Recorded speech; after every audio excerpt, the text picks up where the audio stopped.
Join us now for our COVID-19 Q&A with Dr. Kirsten Carr.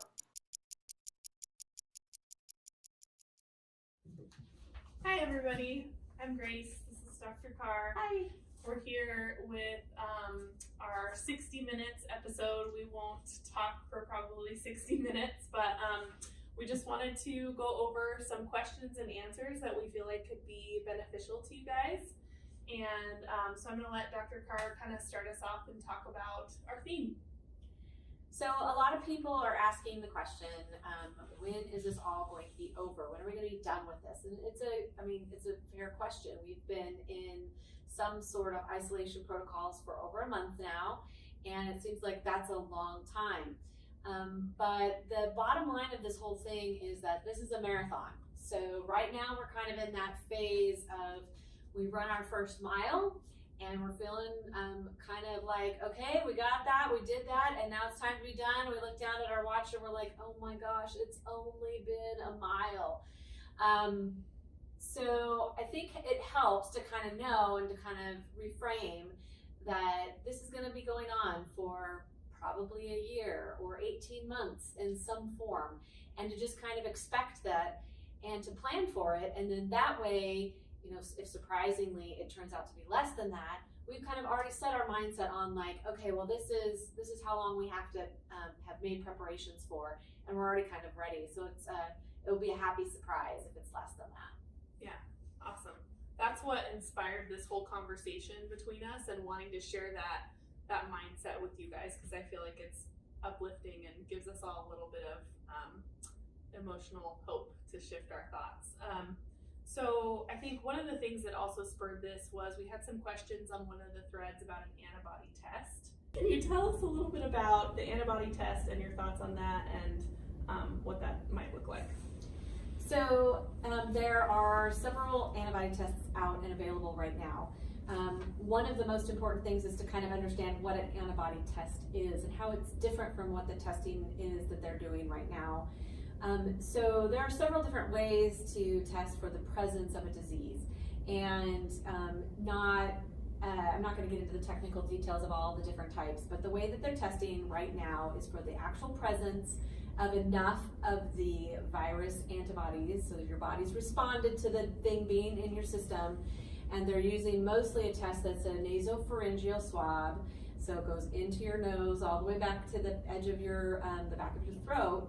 And that is processed in order to determine if there's the presence of your body fighting off the COVID in your system. There are tests out now that can give us even more details, not just about whether you currently have an infection, but whether you might have had the infection in the past, and now your body has kind of cleared that out by looking at different types of antibodies. And most of these tests are actually done with blood and not the nasopharyngeal swabbing. So, you know, that test is pretty uncomfortable. It's not as accurate sometimes because of the collection process. So antibody testing with blood work might prove to be a little bit more accurate and hopefully a little bit more readily available, and something that we can test more widely. The difficulty with antibody testing, though, is number one, they have waived a lot of the requirements that they would normally scrutinize these tests through in order to get it out on the market quickly. So, for example, it might take the FDA 12 months to approve antibody testing, or even longer, and they have to prove, you know, against controls that it works, that it correctly identifies this and not something else, that it tests and it's like 100% accurate, not really, but within a margin of error. And a lot of these tests aren't doing that. They're coming out so quickly and from so many different sources that we don't know for sure the reliability of all of these tests. So that's barrier number one. Barrier number two is that we have not yet established whether or not your immunity to this disease prevents you from getting it again. That was the one, yeah. Yeah, right? So you could get it again in the future. Perhaps. We just don't know enough about this particular disease process, but we are seeing in some of the countries that started having this disease pop up sooner than us, that there are reports of people getting reinfected. So that would be another thing to know.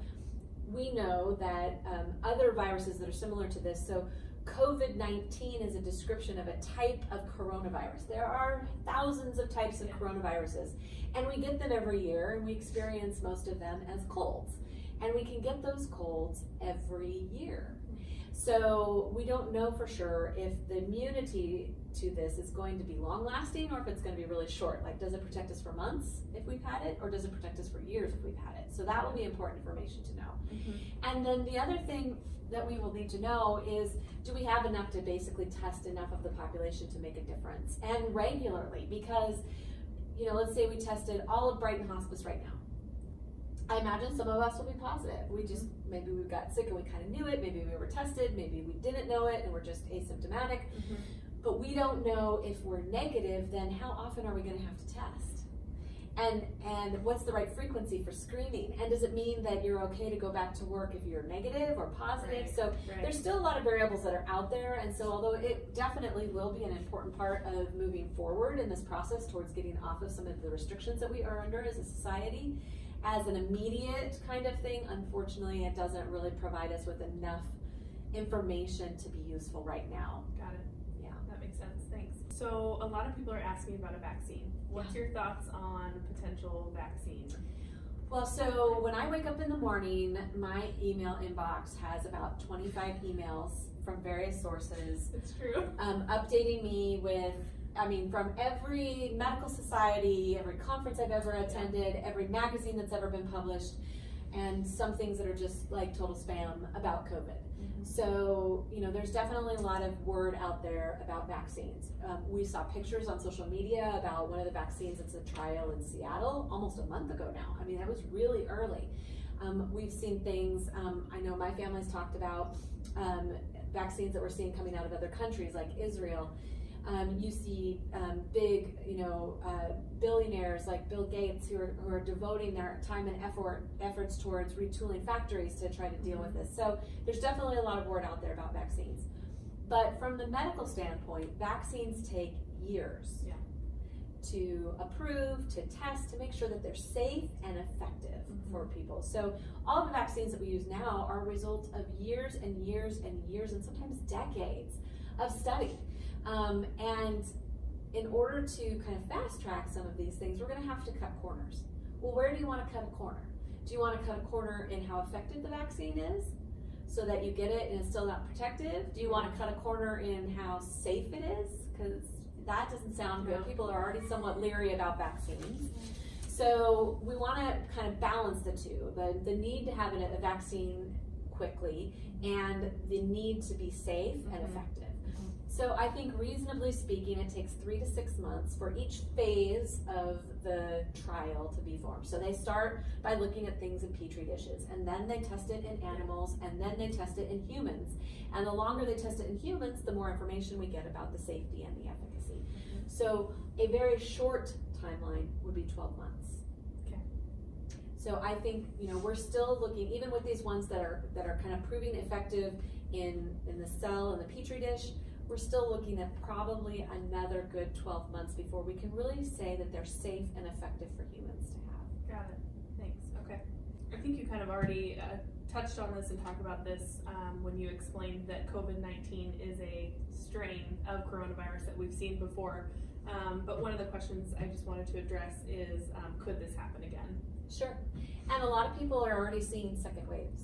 So for example, Singapore, which was one of the countries that had some really early success with social distancing, with, tracking all of their residents, with, isolating the high risk folks, and everyone around the world was like, Singapore is awesome.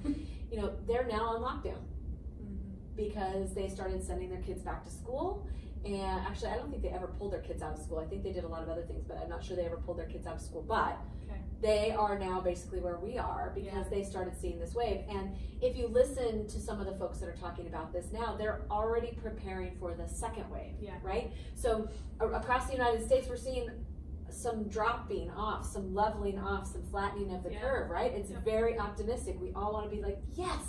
But what we know is that as we start loosening the restrictions, there is a very almost 100% chance that at some point in time we're going to push it just a little bit too far and we're going to have to take a step backwards because that's how we're going to know when that too far is. So preparing for that second wave, and the second wave of this is probably going to happen in the fall to winter, depending on when we start loosening up on some of the restrictions.